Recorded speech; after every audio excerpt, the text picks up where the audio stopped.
Hey guys, this is John Anik from the UFC. You're watching the Fight Week Show. Please subscribe, not now, but right now. Subscribe to the Fight Week Show. We'll see you guys on the road soon. What's happening, people? What's going on? We are back with Dust Up, Shakedown, and I'm here with my brother NAZ, aka CFC OG. How you doing, my bro?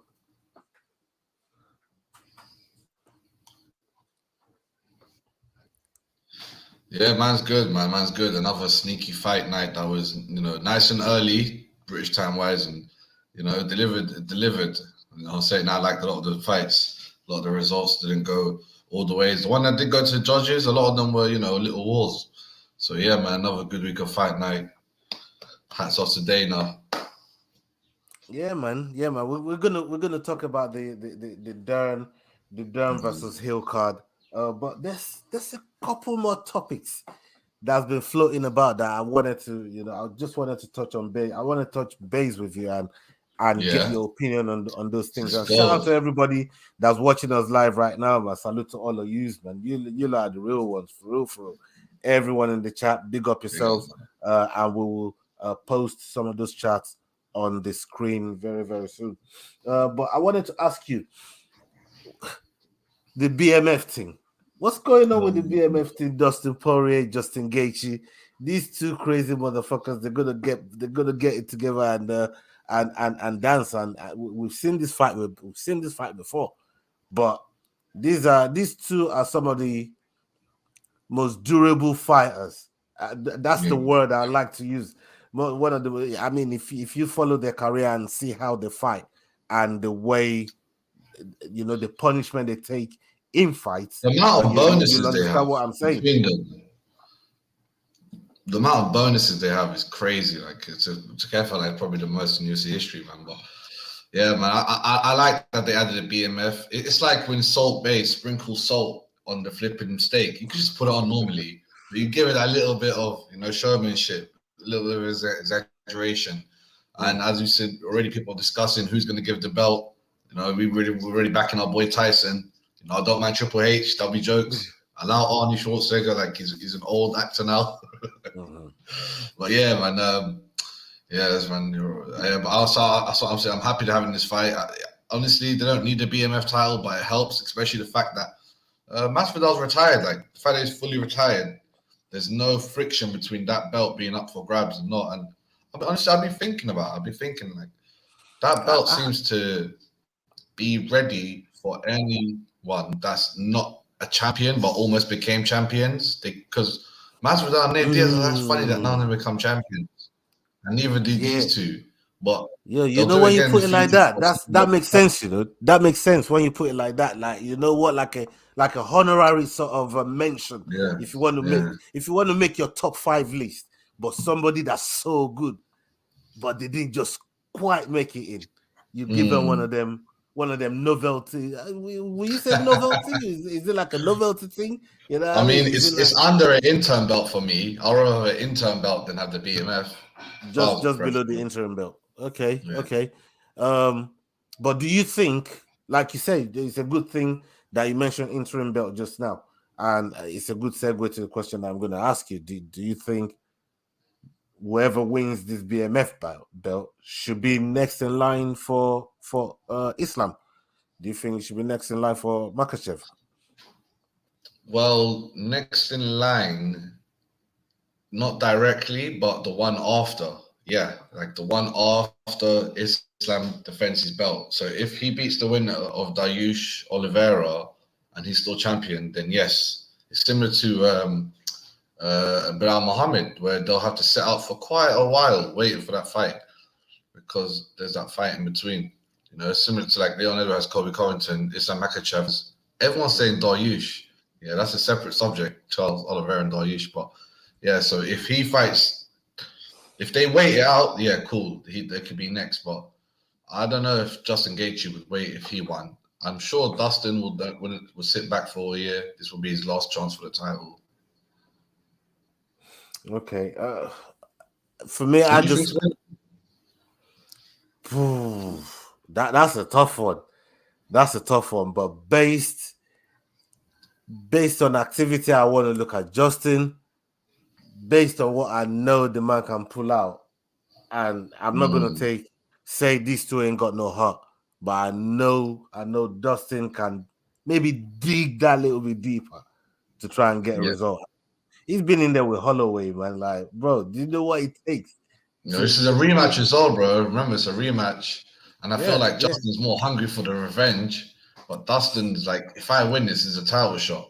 So he also wants it. It's a bit of a mad one. I mean, for me, Islam would love to get his hands on both of them anyways. Exactly. If the chance presents itself. So eventually, I think the fight with both of them is going to happen down the line. We just have to be patient, and it's a good thing we're not boxing fans. You know, we don't have to look. They're just making the Crawford and Errol Spence fight. That fight there is one of my bugbears, man. That fight there should have happened long time ago, bro. 4 years ago. I mean, like, I'm glad they've put it together, but what took them so long, bro? What took them so long? Better late than never, they say, but not in this case. It was too late. This one's too late. That's boxing. Yeah, man. You know, so thank God we're not boxing fans.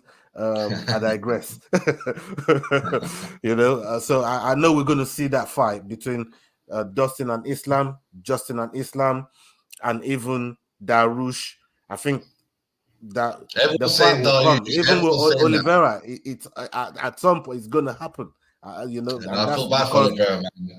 and that's because of the regularity that we see the best fight, the best in MMA. Let me ask you about Sterling and his clapback at Sean O'Malley. And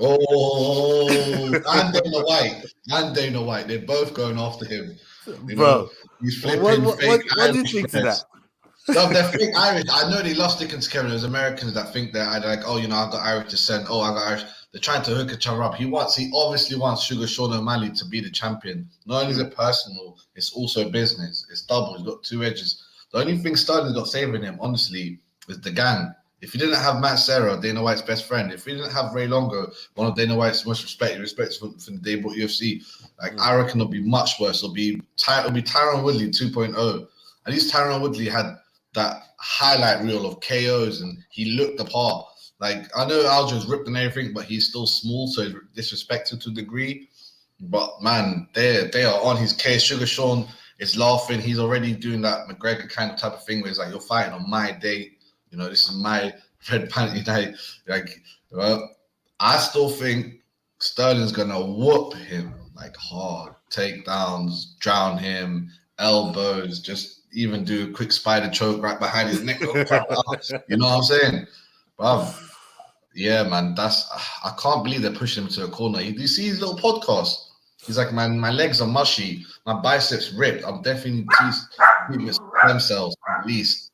I'm like, raw, like I got Ray Aljo, man. He's taking this fight. He's getting paid. The pay-per-view points will be good.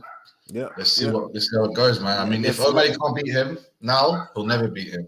Well, I'm looking forward to that fight, man. I hope that you know what I mean, they put it together fast. Both of them should have signed that back by now. But based on the liquid stare that we saw, you know, in the cage after Aljo defended his title against Triple C. That was definitely yeah, man. I definitely want to see that fight with Merabog in the sticking his horns, stealing jacket and shit. The press conference is going to be major. That's for sure. The whole build up, and they better stack the undercard nicely. They got to be wise with the undercard to the degree where they can have a nice big press conference with Marab there and maybe Cejudo, and they could all start chatting rubbish, and honestly, it comes out the top of the wordsmith battle. What I like about those little press conferences, and they do it, a lot of it, while they're still like losing a lot of weight and training hard. So they're a bit stressed, they're a bit out of it, they're a bit on edge. You know what I'm saying? They're not eating properly. I can feel you're not enjoying life, you're fighting, you're exploring. So there's a lot of rawness, and a lot of them fighters try to keep themselves held back in the press conference. But these days it's coming out more than ever. And honestly, I'd much rather watch a UFC press conference to like a nice big fight than a flipping Chelsea press conference, man. I'm giving up on football, bro. Oh, I'm going to touch on your football, but I heard Todd Bowley. You didn't watch the press conference before. I heard Todd Bowley is pulling away from trying to sign players. Finally, man. Finally, he's American will do something right. Takes him forever. I was laughing my head I off. wish we had Dana White, man. I wish that was our flipping owner. No, shout out Big Todd though, man. Shout out Big Todd. He showed his love for Chelsea, man. You know what I mean? I've loved it this season. Just watching you, man, in the dumps, man. It's a tonic for the blood. You know what I mean? He tried the wrong way. He went a million miles the wrong way. It's like, I got to turn around. I've been going the wrong way this whole time. You know what I'm saying? Oh shit! Big up all the Chelsea fans there, man, in the house, man. Yeah. You know? I know some of you come here, man. Don't hate me, man. You know what I mean?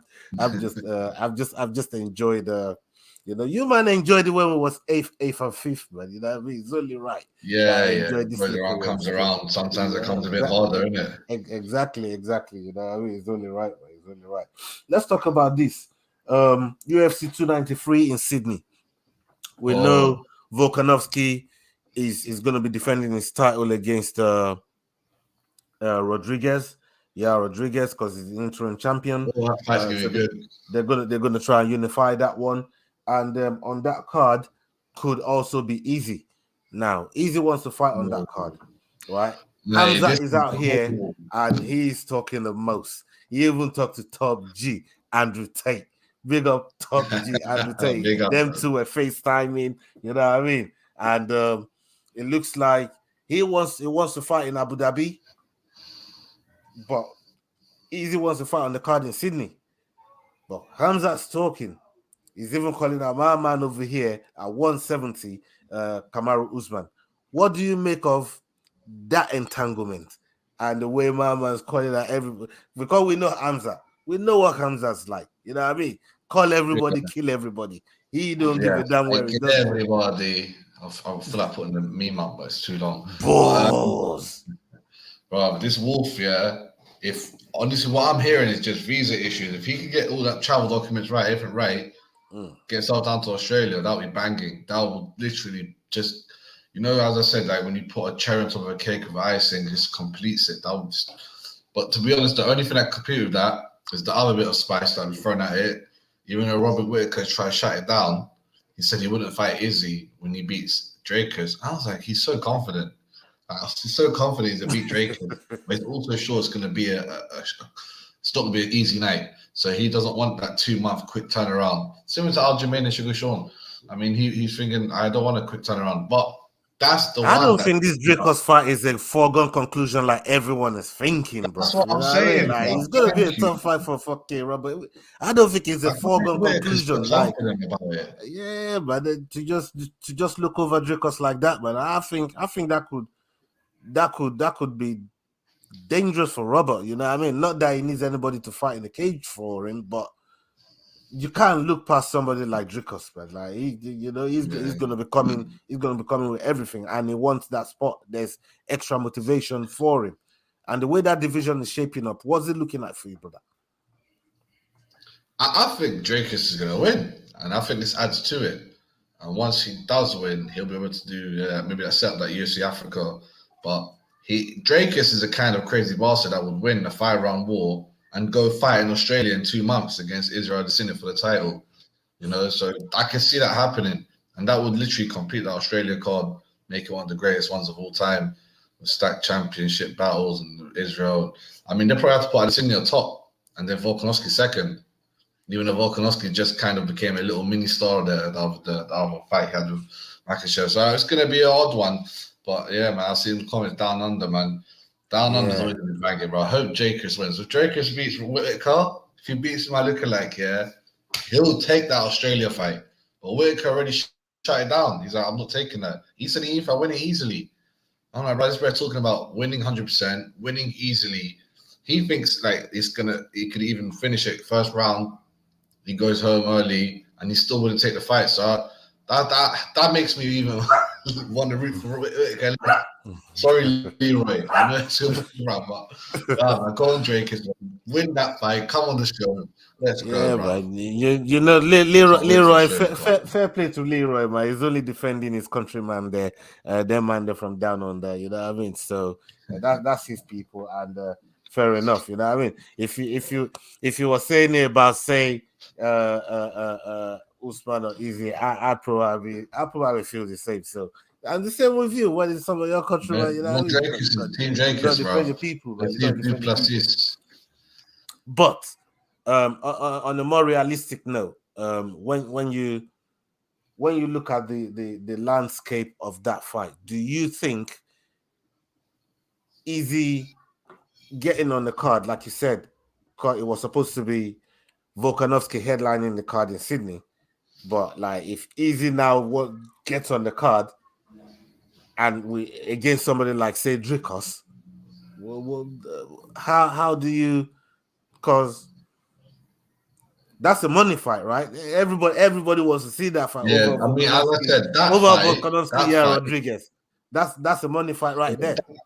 That fight would only sprinkle, as I said, finish the cake. But if it was Whitaker, like Dana White wishes, you know, first round KO, Whitaker faces, that would be like a whole new cake. You throw the other cake away, that's a big sellout. Whitaker, Israel third in Sydney. Literally, that's where Whitaker lives, you know, at his home. But he will never do that. So Drake is the next one. But that would be a weird one to kick off Volkanovski down. I just feel like everyone believes Volkanovski's will win this easily. He's probably going to win it in an easy manner where he'll try to make it boring via wrestling, because that is the biggest gap between him and Yair, especially if it's on the cage, just taking him down. I can see that happening. So, you know, I think if Israel was added to that, but Israel, his ego will never take a co-main event at this stage. He always wants to be main event. So, boy, the only way he could be main event 100% is if Whitaker took it, but Whitaker's not going to take it. Now, Jakes is a bad mofo. He's a real dark horse of the division, 100%. And this division is just full of, you know, I don't know, regular brown horses. They all look the same. They're all the same, like, because they've all been beaten. They've all been beaten by both the top fighters, number 1 and 2. So it's a bit weird, especially now that Pereira's gone. It's a bit odd. It's like Vittori, Whitaker, even Whitaker shouldn't be fighting for a third time, but obviously beating Drakus will help that cause. Honestly, I feel sorry for this division, and that's why they're making fights like Paulo Costa versus Ali Oscarov, because they want to get new fresh blood. They got another fight happening. I forgot which one it is, and they're just forcing these up and comers to fight the top dogs to try just hopefully shuffle the middleweight, because middleweight is stagnant as F right now.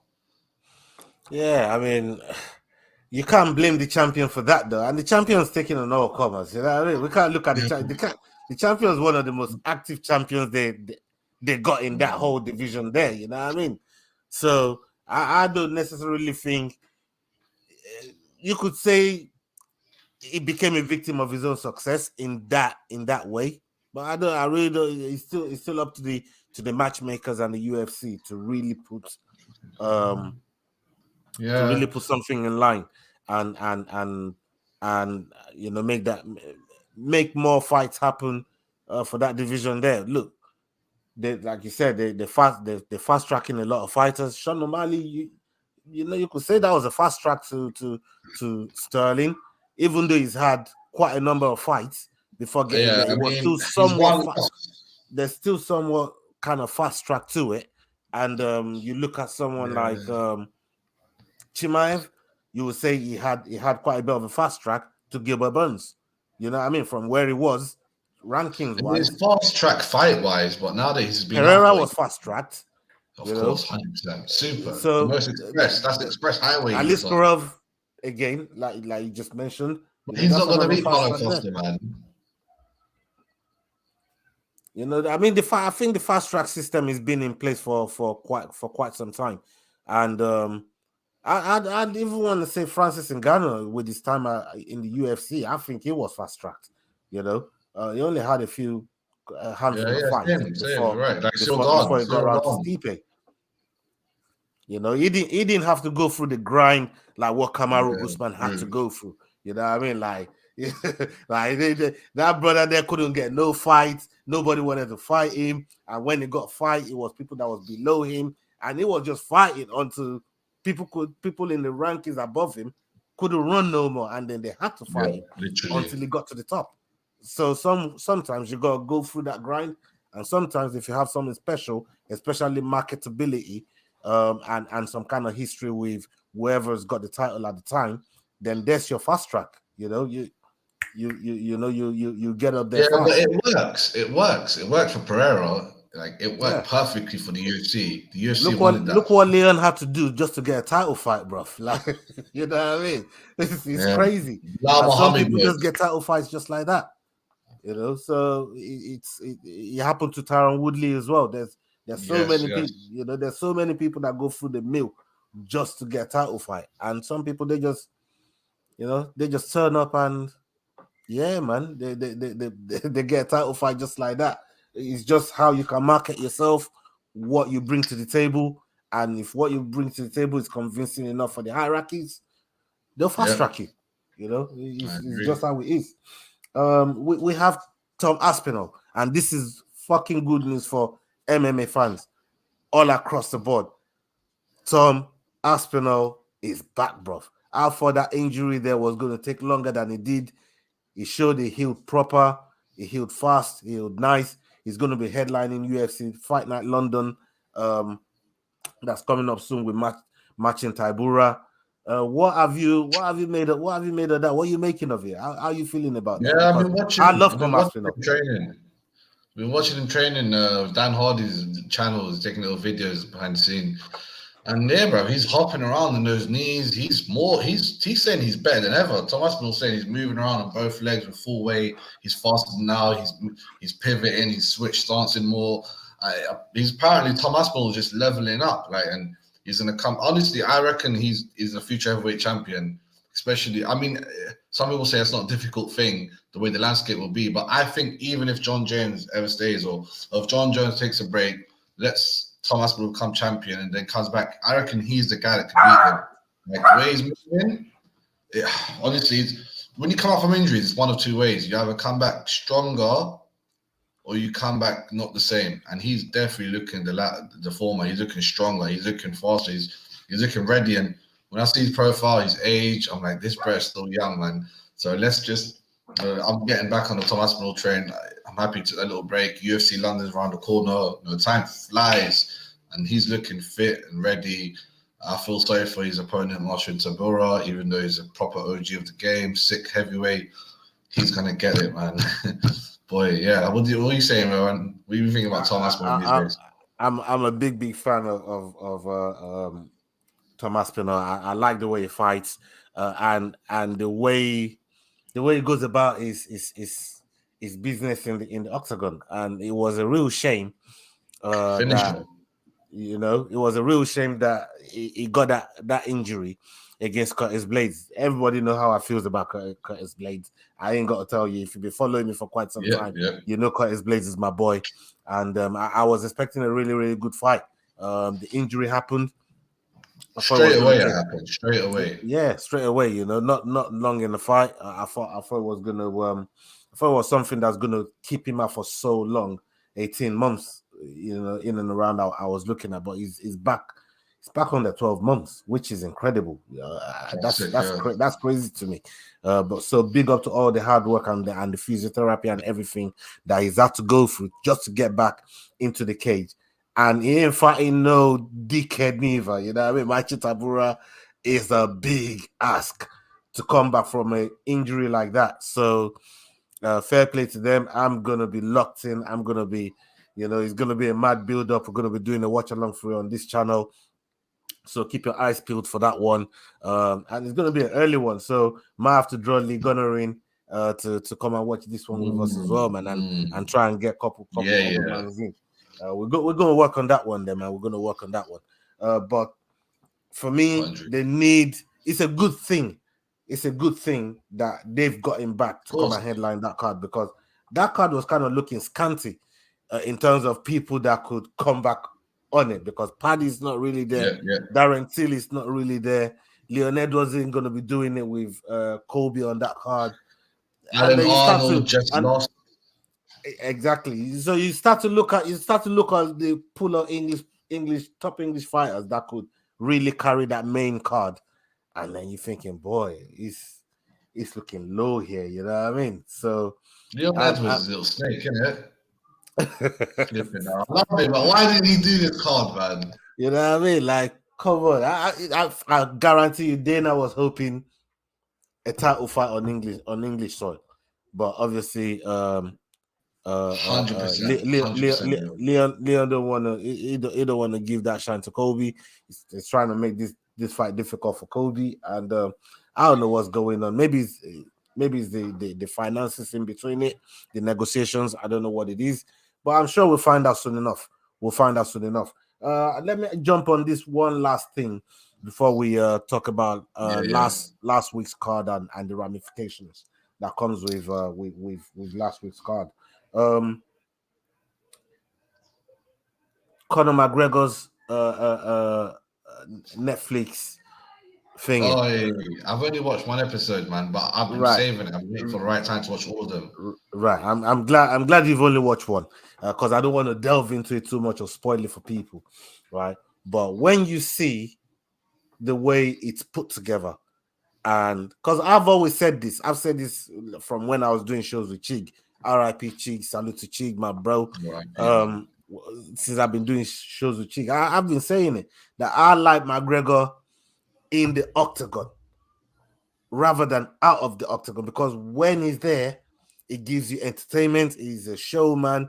It brings, whether he wins, loses, or draws, it engages you in the fight game. It makes you want to watch him, whether you want to watch him lose or win, but you want to watch him. You want to watch the build up. You want to watch everything that goes with Conor. And I feel like with this documentary as well, it showed me a different side to Conor as well.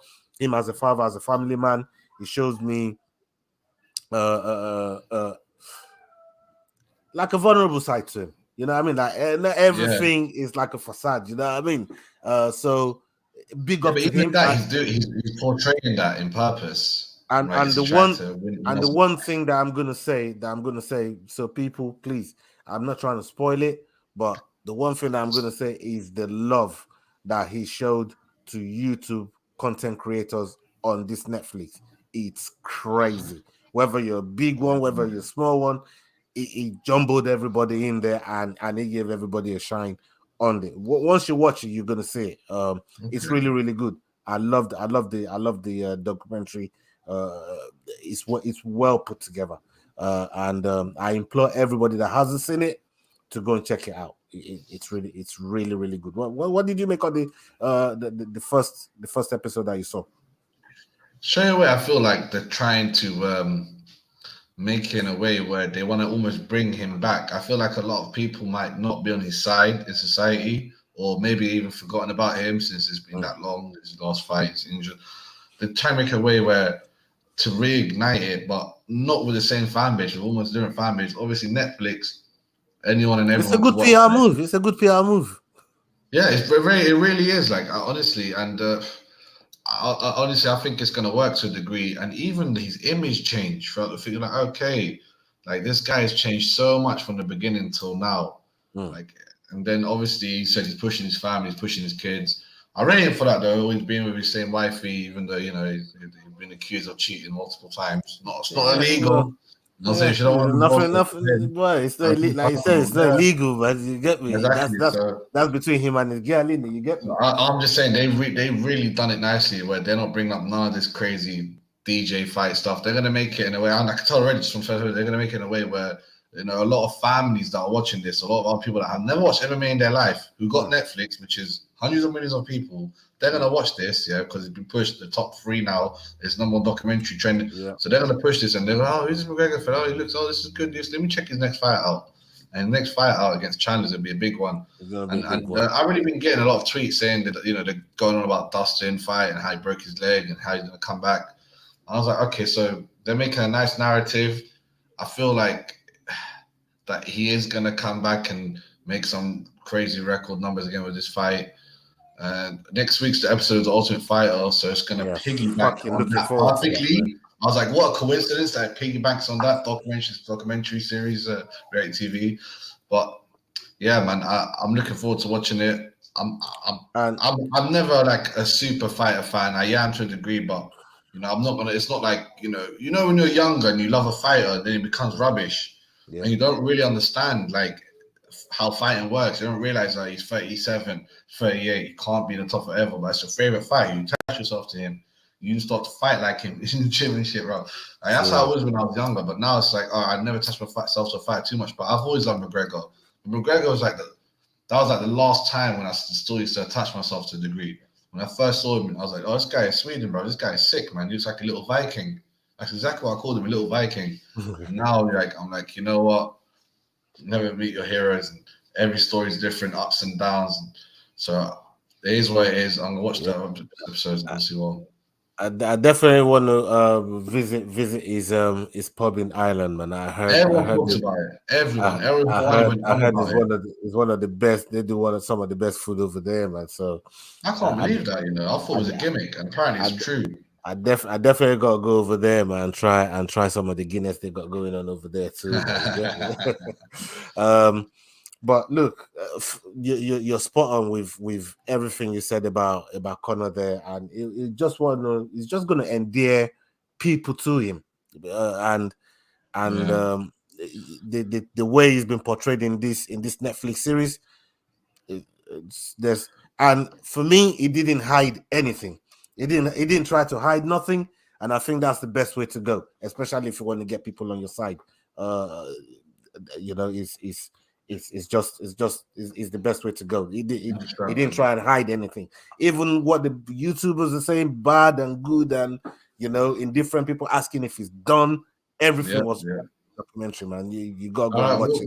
We're officially sponsored by McGregor's Netflix documentary. Everyone out there, go watch it. Go and watch it, man. You sold it earlier. You sold it, man. Serious, man. I mean, look, the thing sells itself. You just have to watch a trailer. If you're an MMA fan, you're gonna get hooked. Just watch the trailer, and if you. Well, I reckon a lot of people that are not even MMA fans are gonna watch it, and they're just gonna like it. Like old ladies in their 50s, they'll be like, "Oh, this McGregor fella is kind of okay." McNuggets. No, last person that called him McNuggets got turned into a chicken nugget. Tony Ferguson, bro. Man. He's a massive Viking. Yeah. Fat, you mean? No, he's not fat, man.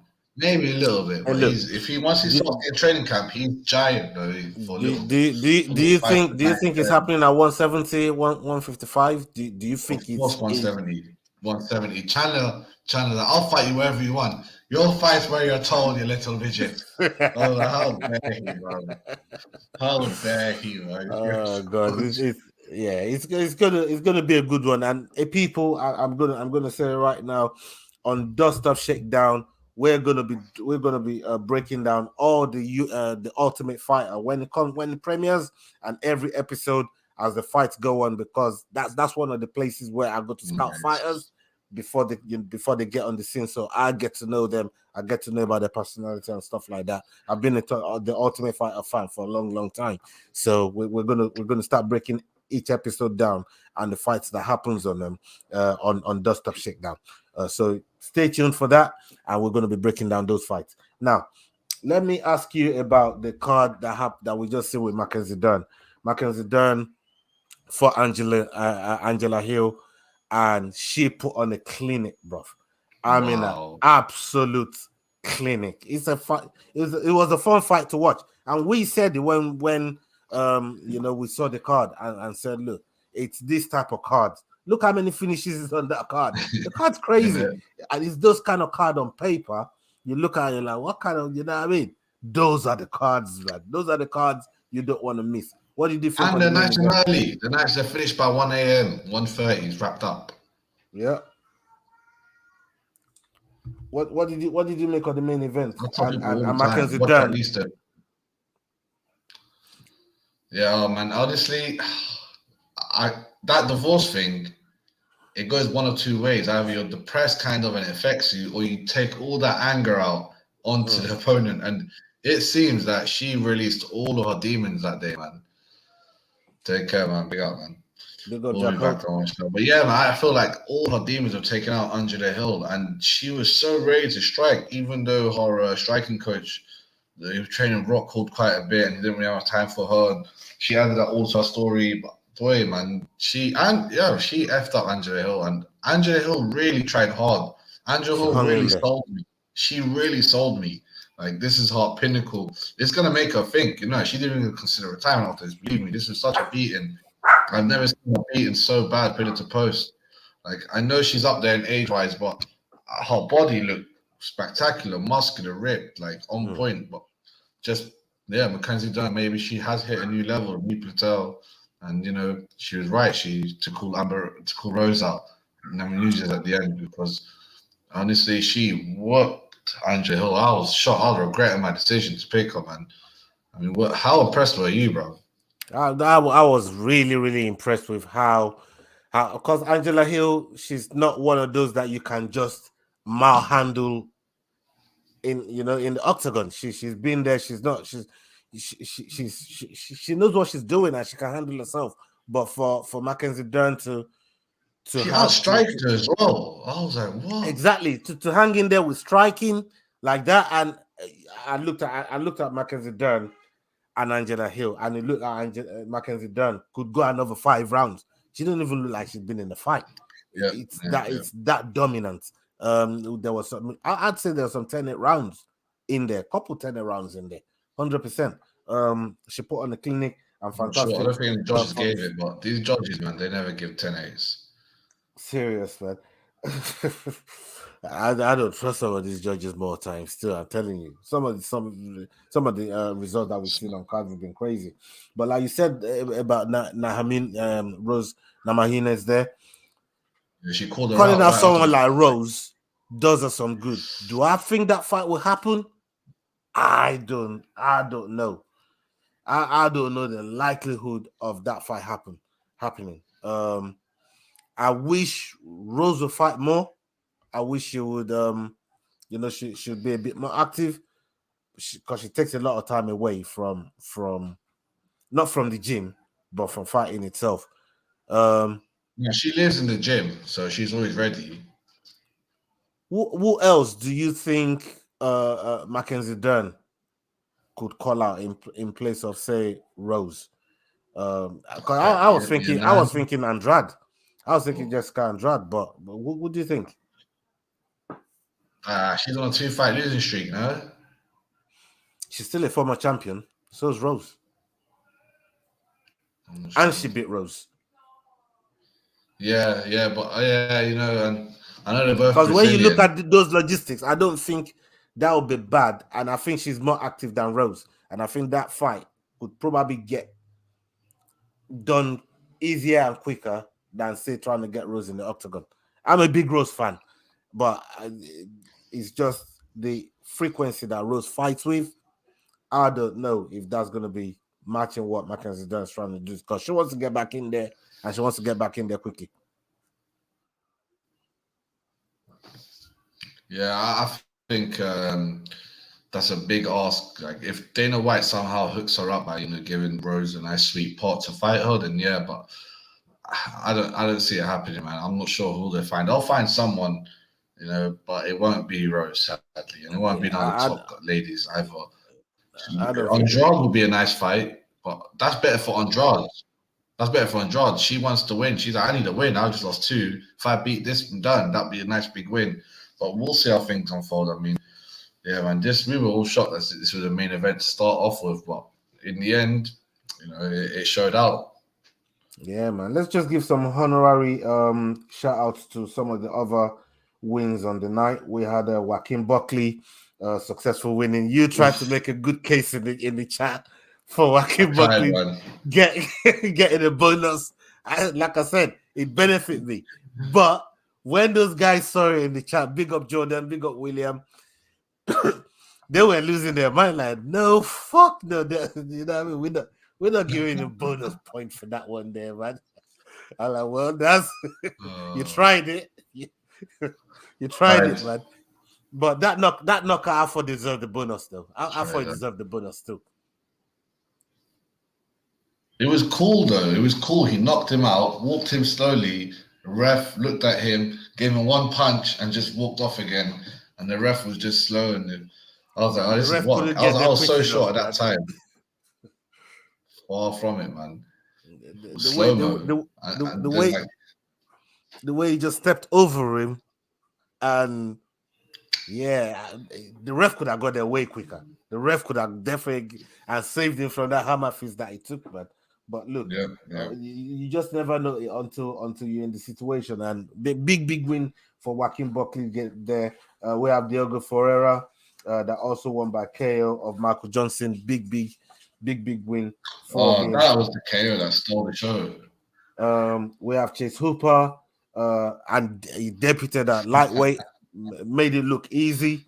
It looks good. It looks good at lightweight. It looks like he ain't trying to kill himself to make featherweight. He's a little white Nate Diaz. This is the thing. And boy, he's got bags of talent, man. He's a good prospect, and I want to see him do big things in the UFC. And Temba Gorimbo gets his first win against Takashi Sato as well, via decision. So that's all of what happened on the on last week's card. And we got a big one here coming with Kai Kara France. Kai Kara France is fighting on the next card, and come join us on the Fight Week show on the week on Friday, and we're going to drop the scorecard between all of us and how we did, and then we're going to make our predictions for that Kai Kara France card. So people, come check us out on there. Go check out some of the interviews that we've done, and Naz, what do you got coming up, man? What are you dealing with? Not much, man. I'm definitely gonna do a little watch along for this fight night. I like Kai Kara France, but also my brother Ali Albazi. I want to see a brother do well as well, so it's gonna be good watching that. It's from London as well. It's gonna be pretty cool. We'll see how that goes. But yeah, not other than that, not much, man. I'm ignoring the football, as I said. Just focus on MMA. Going to see what other events are coming on. Is there any Bellator, PFL, or ONE FC? It all seems to be kind of slow right now. It's all about UFC right now. Yeah, for real. Look, we didn't touch about Francis. Let's just talk about Francis real quick before we dip out. Francis Ngannou, he signs for PFL, big major contract with PFL. They made him ambassador of PFL Africa. But Dana is trying to shit on the deal. Yes. And says it don't make no sense. Proper. Bro, tell me how you feel about that, man. Because Dana's comment made me laugh still. Dana, man. The people are saying Dana White, he is right. They're coming for the mentality like, it don't make money, it don't make sense. But I'm like, no, this is an investment. Like, when you build a house, you don't make money as you're building the house. You make it after you sell it in a couple of years. The rent pays itself back. You can't do it straight away. So honestly, I don't know why Dana White should just step away from it. I don't know why he's leaning into it. It's actually giving Francis more fire, which is more eyes on him. He's making it worse. People more know the PFL now than ever. Honestly, Dana White, his emotions are clouding his judgment these days, man, especially with his feuds. And I'm sure he's not like this with Nate Diaz. It's a very, very weird dynamic. You probably have to go into it to find the details, and even a psychiatrist will be needed to draw out Dana White's hate for Ngannou. Ngannou won as an individual, and he was going to draw away one or two of the heavyweights from the UFC to go fight him in PFL in a year or so. I mean, obviously, both sides have holes. The PFL deal sounds too good to be true, but at the same time, you've got to wait a year. Who's he going to box? One unknown guy. Honestly, I want to see how it unfolds, but it's definitely nothing that's going to change the game. No one else is going to follow this suit. No one has a Hollywood movie knocking brothers out left and right who's a heavyweight beast. And there's a lot of other factors that go into it. So I don't know why people think they're going to follow or, this is a big thing in MMA. Like, no one's going to do this. But yeah, big up Francis, man. He's got his money in the bank. 100%. I feel like Francis in this situation, Francis definitely is the winner in this situation, man. He's happy. He's got the things that he wants on his terms, and he's happy with the decision that he made. And let's see how it unfolds. I want to see it. I definitely want to see Francis, do secure, have that security for his family, And if one boxing fight is going to work, that's what I want to see. I want to see him fight a bum and see if he can how that's going to be. Because even if he loses, it's not that to me. That doesn't even matter. It's what look what that Conor lost to Mayweather. Who gives a damn? Yeah. He's secured. You know what I'm trying to say? Like, he's secure that he bought his own contract away from the UFC and is now a partner. Is you know what I mean? That kind of security is what one fight in a boxing fight can do for you, especially if you're a megastar, like what Francis was when it was at UFC. And I still think some of that clout is still there. I think some of that clout is still there. I don't think all that clout is gone. I still think some of that clout is there. And I know I've seen people try to dampen it down. People are trying to dampen it down, you know, but it's still there, man. It's still there. I mean, the possible loser could be PFL, but that might or might not happen. And Francis, honestly, he could fight to a long time. He looks ripped and he looks ready. And heavyweights go to their late 40s. I'm sure he has that Sheik Congo, you know, Bernard Hopkins mentality. Like he's going to go long and late, you know, slow 1 or 2 fights a year, elongate his career, wait for the big money fights to pop up. We'll see how things go. I'm sure he's going to win. And maybe the PFL. Let's see if Jake Paul and Foster and Gordon can save them. Let's see. I'm looking forward to it, man. I really am looking forward to it. And thank you to everybody that's joined us this afternoon. Big up to everybody that's joined us. Come and watch us on Friday. Go and check out some of our content that we've got on the channel. Big up to everybody that's showing love. Whether you're watching live, whether you're watching on playback, salute to all of you, man. And big up to my brother NAZ, aka CFC OG. Suffering the Chelsea way. I love it. It's suffering the Chelsea way, man. You know what I mean? Not like Arsenal fans are suffering right now. I'm suffering too. It's going to be a long summer for all of us, bro. I'm telling you, man. It's not no joke thing. Up until the next video, people. We're out. Big love. Yo, guys. This is Adrian Yanez telling you to use those handles. Hit, click, like, and subscribe.